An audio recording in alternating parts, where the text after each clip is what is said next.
It is getting super real today because I am talking all about porn. Oh yeah, I'm going there. And more specifically, I'm going to be talking about porn addiction. And I have something very controversial to say. So stay tuned.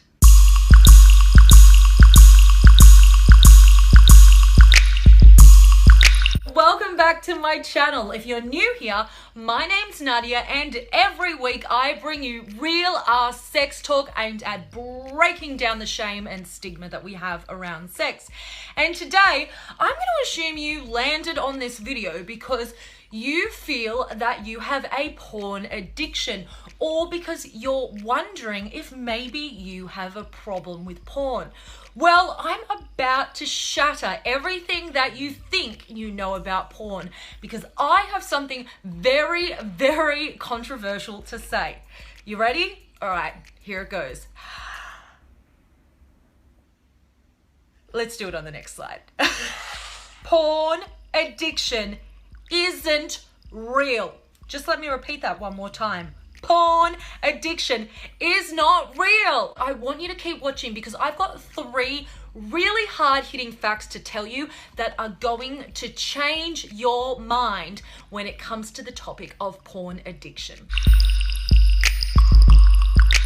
Now, if you've seen my videos before, it's no secret that I am pro porn.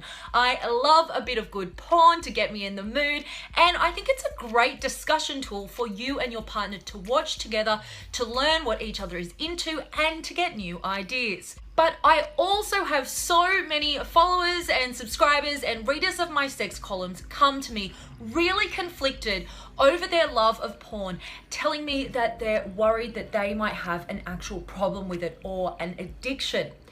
Now, what I want to say about that is where this whole idea of porn addiction comes from. It's basically telling people that there is a correct amount of time that we should be spending on watching porn. And if we spend any more time on that, then obviously there is something inherently wrong with us. And this is what I can't stand about our sex phobic society. The majority of society is still very ashamed of talking about sex and acknowledging sex and the fact that we have sexual desires as human beings. And here is the first really interesting fact about that. They did a study in 2015 that found that most people had determined that they had an addiction to porn, not based off the amount of porn that they watched, but based off their religious and moral beliefs. In other words, it was a socially constructed thing.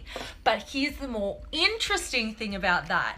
A follow-up study found that actually it was people who considered their porn viewing an addiction, in other words, something bad, that tended to experience depression and struggled with it being negatively impacting their life.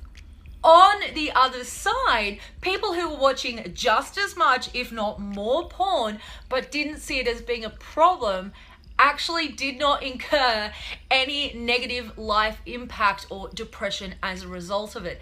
And that's what's really interesting, and for me, I think really points out that whole idea of our society having that shame around sex and porn addiction and sex addiction for that matter, but that's for another video, being a socially constructed idea.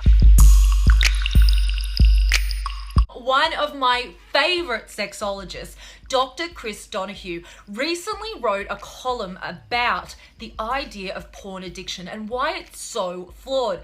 And I love the analogy that he used. He basically said that if someone were to binge watch Netflix all day long, hell, if we were to binge watch it all weekend long, or if we were to spend hours upon hours upon hours every single day watching the football, no one would tell us we had an addiction. In fact, we'd probably all very publicly, openly talk and laugh and joke about our different binge watching habits. Why is watching porn a lot considered an addiction, but we can watch all the Netflix we want and no one says there's anything wrong with that?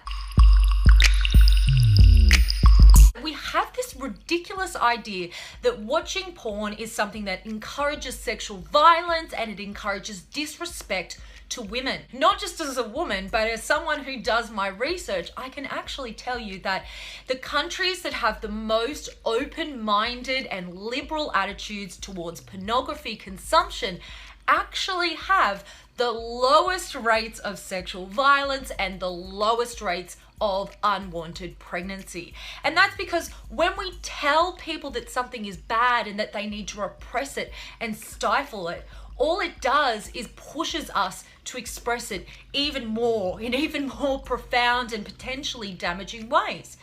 So if we were to just accept that actually there's nothing wrong with watching porn, think of how much we could improve the quality of our sexual health and mental well-being. If you watch a lot of porn, there is nothing wrong with you. Go ahead and relish in the experience. And while you're at it, go ahead and relish in the experience of masturbating too. Because let's face it, most of us masturbate when we watch porn. The benefits of masturbation, and in fact the benefits of being confident in your sexuality, are so great that I really can't think of a reason not to. I know it was a bit of a controversial one today, but as you guys know, I definitely am not one to shy away from controversy. So let me know in the comments down below.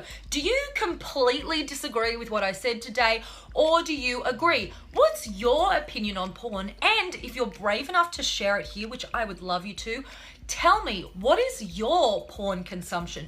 Do you like to watch porn a little bit every day or a lot every day? And have you been told that your porn watching is inherently wrong? I